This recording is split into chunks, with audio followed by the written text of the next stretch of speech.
నిన్న సామాజికవేత్త, సంఘ సంస్కర్త, సంస్కరణలకి ఆదిపురుషుడు,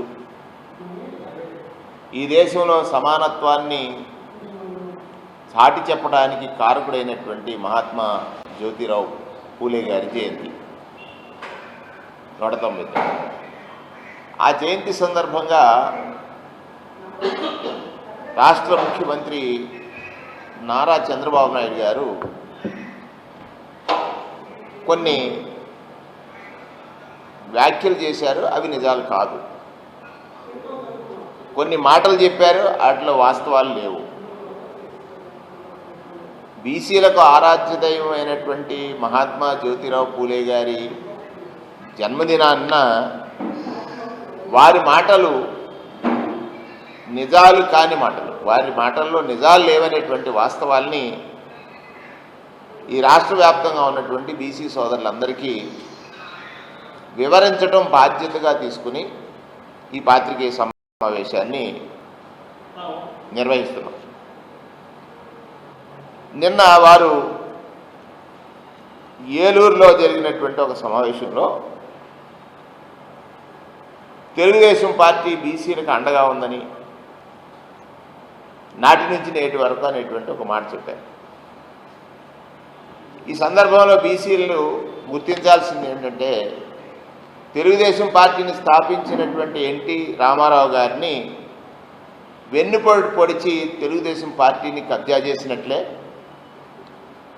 తెలుగుదేశం పార్టీ బీసీల పార్టీ అని చెప్పి బీసీలు వెన్ను విరిచినటువంటి సందర్భాలను ఒకసారి గుర్తు చేసుకోమని తెలుగుదేశం పార్టీ పట్ల ఎవరైతే ప్రేమానురాగాలతో ఉన్నటువంటి బీసీ కులస్తులు లేదా బీసీ వర్గాలు బీసీలను ఏ విధంగా తెలుగుదేశం పార్టీ అణగార్చింది, బీసీల ఎదుగుదలని ఏ విధంగా అడ్డుకుంది అనే విషయాల్ని ఒక్కసారి గుర్తెరగమని ఈ సందర్భంగా నేను తెలియజేస్తా ఉన్నాను. ఈ అరిగిలిపల్లిలో చంద్రబాబు నాయుడు గారి మాటలు చూసిన తర్వాత బీసీలు ఎప్పుడూ కూడా కుల వృత్తులకే పరిమితమైపోయి ఉండాలని, స్తోమత లేని వర్గాలుగా ఉండిపోవాలని ఆయన మనసా వాచ కర్మను నమ్ముతాడు. బీసీలు కులవృత్తుల్లో ఉండాలి, స్తోమత లేని వర్గాలుగా ఉండాలి. ఆయన నమ్మకం ఏంటంటే, వారు ఎక్కడా కూడా జ్ఞానం సంపాదించడానికి వీల్లేదు, అది జరిగితే తనకి ప్రమాదం అనేటువంటి ఒక విశ్వాసం కలిగినటువంటి వ్యక్తి చంద్రబాబు నాయుడు గారు అనడానికి నిన్న ఆయన వ్యాఖ్యలే ఒక ఉదాహరణగా నేను తెలియజేస్తా ఉన్నాను. వారు ఏమన్నారు, కుల వృత్తుల్ని ప్రోత్సహించాలి, కుల వృత్తుల్ని ప్రోత్సహించాలనేటువంటిది ఒక మనువాదానికి సంబంధించినటువంటి అంశం. కుల వృత్తులు అంతరించిపోయాయి. ఈ సమాజంలో బీసీలు కూడా అందరితో పాటు సమానంగా ఎదగాలన్నప్పుడు వారికి విద్య అవసరం. అది కదా మహాత్మా జ్యోతిరావు పూలే గారు ఆశించింది, కోరుకున్నది. ఆయన్ని గురువుగా ఎంచుకున్న బాబాసాహెబ్ అంబేద్కర్ గారు ఈ రాజ్యాంగంలో పొందుపరిచింది. కేవలం పురుషులే కాకుండా స్త్రీలు కూడా విద్యావంతులు అయితేనే ఈ సమాజంలో అందరికీ ఒక సముచిత స్థానం లభిస్తుందని ఆశించినటువంటి మహనీయుడు మహాత్మా జ్యోతిరావు పూలే గారు. అటువంటి మహనీయుడి యొక్క పుట్టినరోజు చంద్రబాబు నాయుడు గారు ఎంత పచ్చిగా, వారు ముఖ్యమంత్రి, చంద్రబాబు నాయుడు గారు తమరు ముఖ్యమంత్రి, మీ మాటల్లో వాస్తవాలు ఉండాలి, మీరెప్పుడు నిజాలే మాట్లాడాలి. కానీ అది ఎక్కడ కనపట్టలేదే. అంటే మీకు నమ్మకం ఉంది, నిన్న మాట్లాడింది ఈరోజు మర్చిపోతారు ప్రజలు, ఈరోజు మాట్లాడింది రేపటికి మర్చిపోతారు ప్రజలు. గుర్తుపెట్టుకోమని నేను చెప్తేనే గుర్తుపెట్టుకుంటారా? గుర్తుపెట్టుకోవడం లేదనేటువంటి ఒక అతి విశ్వాసం మీలో కలిగిందనేటువంటిది నాకు అనిపించినటువంటి విషయం.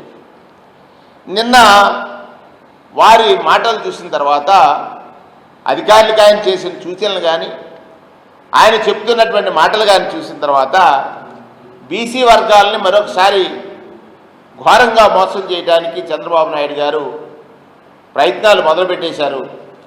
ఆ దశగా వారిని తయారు చేయడానికి ఆయన చేసే ప్రయత్నాల్ని ప్రజలు గమనించాలని, ఆ వాస్తవాలను మేము తెలియజేయాలనేటువంటి విషయాన్ని ఇవాళ ఈ పాత్రికేయ సమావేశం ద్వారా తెలియజేస్తున్నటువంటి విషయం.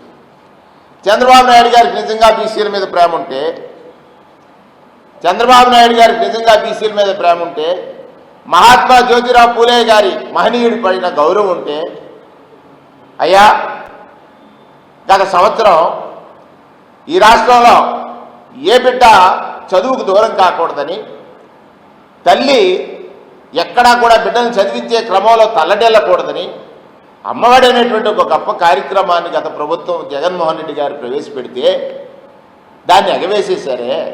మీరా బీసీల మీద ప్రేమ చూపించడం? ఇదా బీసీల పట్ల మీకున్న ప్రేమ? ఒకసారి ఆలోచించండి. బీసీ వర్గాలందరూ కూడా, బీసీలే కాదు, ఎస్సీలే కాదు, ఎస్టీలే కాదు, మైనారిటీలే కాదు, ఉన్నత వర్గాల్లో పేదలకు కూడా ఆలోచించండి.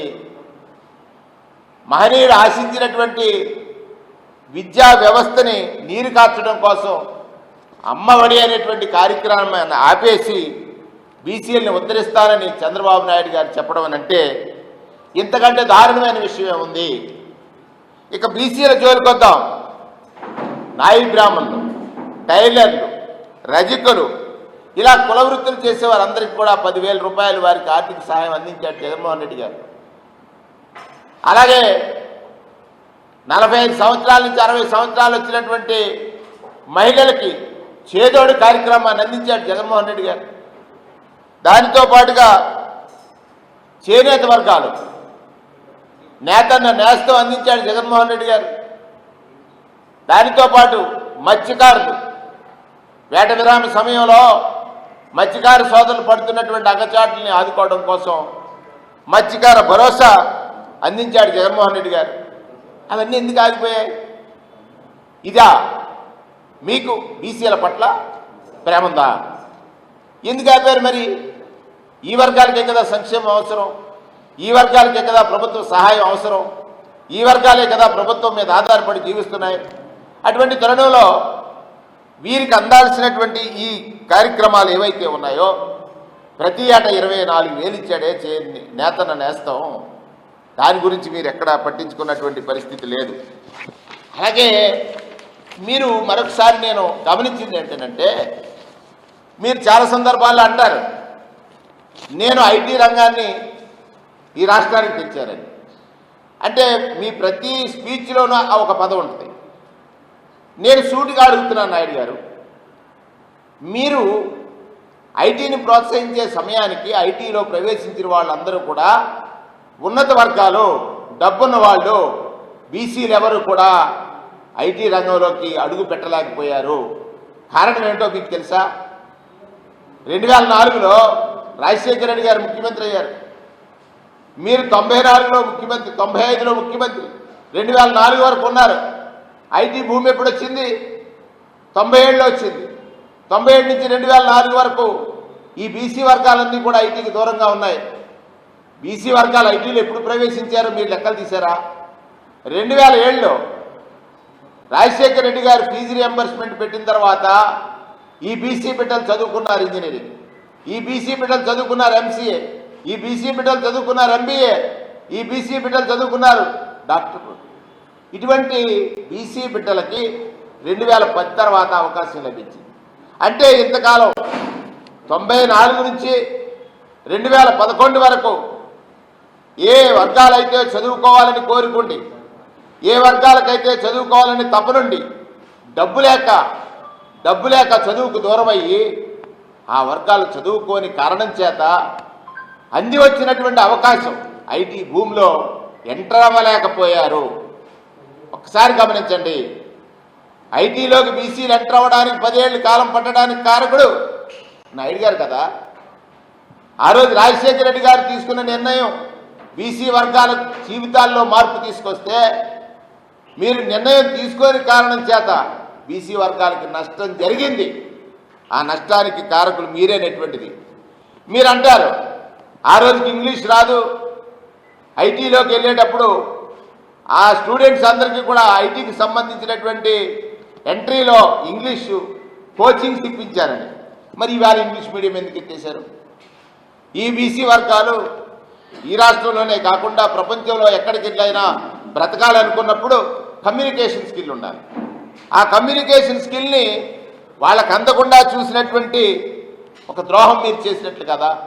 ఇంగ్లీష్ మీడియం కానీ వారికి జగన్మోహన్ రెడ్డి గారు తీసుకొచ్చిన ఇంగ్లీష్ మీడియంని మీరు ఎందుకు ఆపేశారు? జగన్మోహన్ రెడ్డి గారు ప్రయత్నించినటువంటి ఐబీ సిలబస్ కానీ పాఠశాలల్లో పిల్లల్ని ఇంగ్లీష్ విద్యను అందించడం ద్వారా ఈ రాష్ట్రంలో వాళ్ళు ప్రగతి పదాన నడుస్తారనేటువంటి ఆలోచన మీరు ఎందుకు ఆపేశారు? ఆ విప్లవాన్ని మీరు ఉద్దేశపూర్వకంగా ఆపేశారే. ఇది బీసీలకు చేస్తున్న ద్రోహం కాదా? ముఖ్యమంత్రి గారు ఆలోచించమని సందర్భంగా నేను మనవి చేస్తా ఉన్నాను. ఒకటి, జగన్మోహన్ రెడ్డి గారు 5 సంవత్సరాలు పాలించాడు. 5 సంవత్సరాల పరిపాలనా కాలంలో ఈ రాష్ట్రంలో బలహీన వర్గాలు కానీ, బడుగు వర్గాలు కానీ, పేద వర్గాలు కానీ ప్రభుత్వ సహాయం పొందడానికి ఎవరి దగ్గర చెయ్యి చాయలేదు, ఎవరి దగ్గర యాచన చేయలేదు, ఎవరికీ లొంగలేదు. ప్రభుత్వం మాది అనేటువంటి భరోసాతో ఉన్నారు. 2,71,000 కోట్ల రూపాయలు ప్రజల ఖాతాల్లోకి డబ్బులు వేసినటువంటి ఘనత జగన్మోహన్ రెడ్డి గారు. ఇవాళ నేను చెప్తా ఉన్నాను, 4,27,11,166 ప్రయోజనాల్ని డీబీటీ ద్వారా ప్రజలకు అందిస్తే అందులో 1,29,866 కోట్లు కేవలం బీసీ వర్గాలకే అందాయి.